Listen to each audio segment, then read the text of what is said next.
Hello children, आज हम अलंकार के विषय में पढ़ेंगे। अलंकार यानी आभूषण। यहाँ पर इसका शाब्दिक अर्थ दिया गया है। अलंकार दो शब्दों से मिलकर बना है, अलम और कार। अलम का अर्थ है आभूषण यानी सजावट। जो सजावट करने का कार्य करे वह अलंकार है। जिस प्रकार से एक स्त्री आभूषण को धारण करती है, यानी अपने सौंदर्य में चार चांद लगाने के लिए, अपनी सुंदरता को और अधिक बढ़ाने के लिए उन आभूषणों का प्रयोग करती है। ठीक उसी प्रकार काव्य में भी चार चांद लगाने के लिए हम अलंकारों का प्रयोग करते हैं। अलंकारों का महत्व है। अलंकारों से कविता का सौंदर्य बढ़ जाता है। काव्य सौंदर्य बढ़ जाने से कविता अधिक प्रभावशाली हो जाती है। अलंकारों के प्रयोग से कवि अपने भावों को बड़ी सरलता से प्रकट कर सकता है। तो ये काव्य में बहुत ज़्यादा महत्वपूर्ण है अलंकार।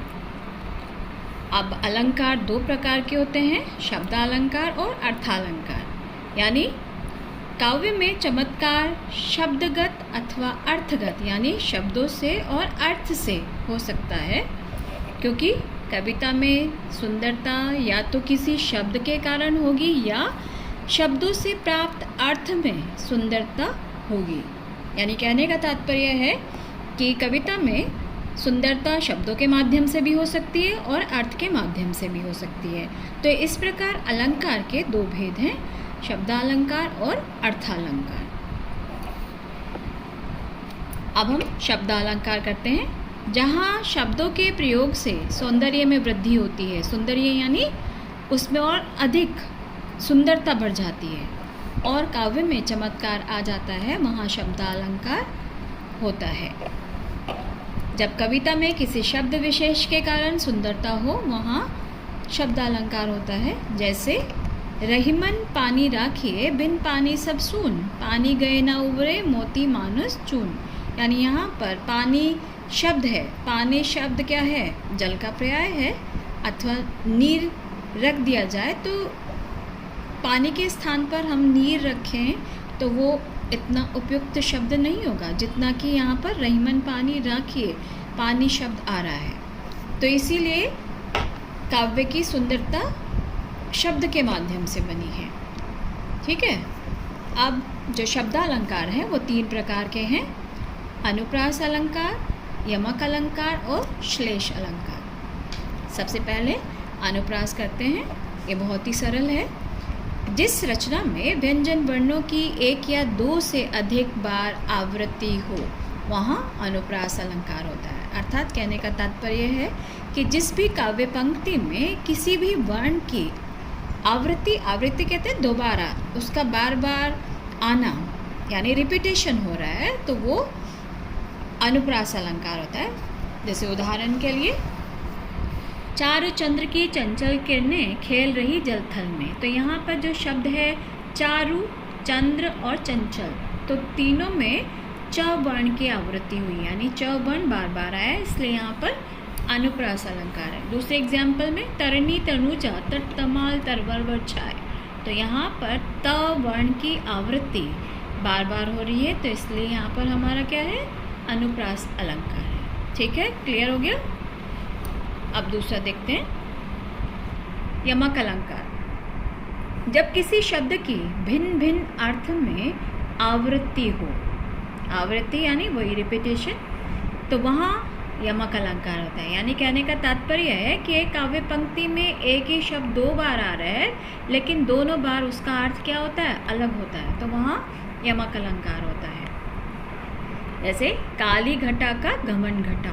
इस पंक्ति में काली घटा यहाँ पर बादल के लिए प्रयुक्त हुआ है, घटा शब्द, और दूसरे में घमंड घटना यानी कम होना। तो घटा शब्द के दो अर्थ हैं, एक जगह बादल के रूप में और दूसरा कम होने के रूप में। कनक कनकते सो गुनी मादकता अधिकाय, वा खाए बोराए नर वा पाए बोराए। यानी जो यहाँ पर कनक कनक है, एक कनक का अर्थ है सोना और दूसरे अर्थ का है धतूरा। यानी जो जिसके पास सोना अधिक होता है वो भी बोरा जाता है, यानी बहुत ज़्यादा उस पर घमंड आता है।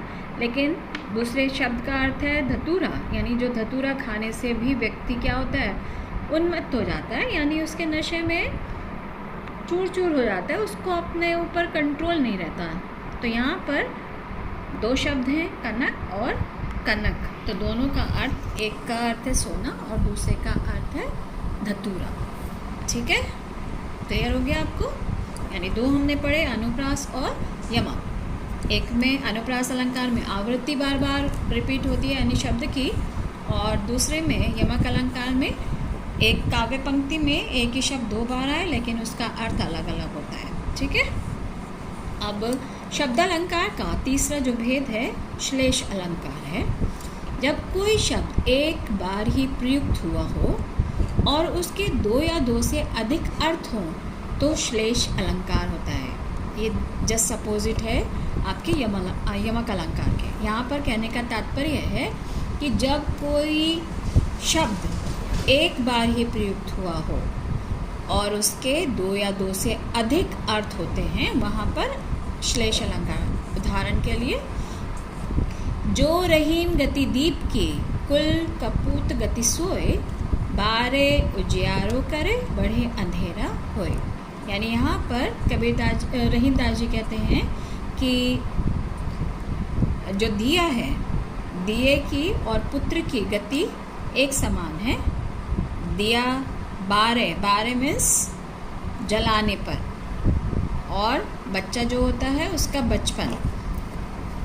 तो एक शब्द यहाँ पर प्रयुक्त हुआ है, एक दिए के लिए हुआ है और एक बच्चे के लिए हुआ है। दूसरा है, दिया जब हम जलाते हैं तो क्या होता है, अंधकार मिट जाता है। ठीक उसी प्रकार जो पुत्र है वो यदि अपने कर्म से, अपने व्यवहार से कुल का नाम रोशन नहीं करता तो क्या होता है, अंधेरा आ जाता है। तो यहाँ पर बढ़े और बारे के दो अर्थ हैं। एक बारे का एक अर्थ है बचपन में और जलाने पर। बढ़े का अर्थ है यानी बड़ा होने पर और बुझने पर। ठीक है, दूसरा एग्जाम्पल देख लेते हैं, मेरे मानस के मोती। यहाँ पर मानस के भी दो अर्थ हैं। एक मानस का अर्थ है मन और दूसरा मानस का अर्थ है मानसरोवर। ठीक है, अब इस तरह से हमने शब्दालंकार में तीन आपके जो अलंकार थे, अनुप्रास, यमक और श्लेष कर लिया।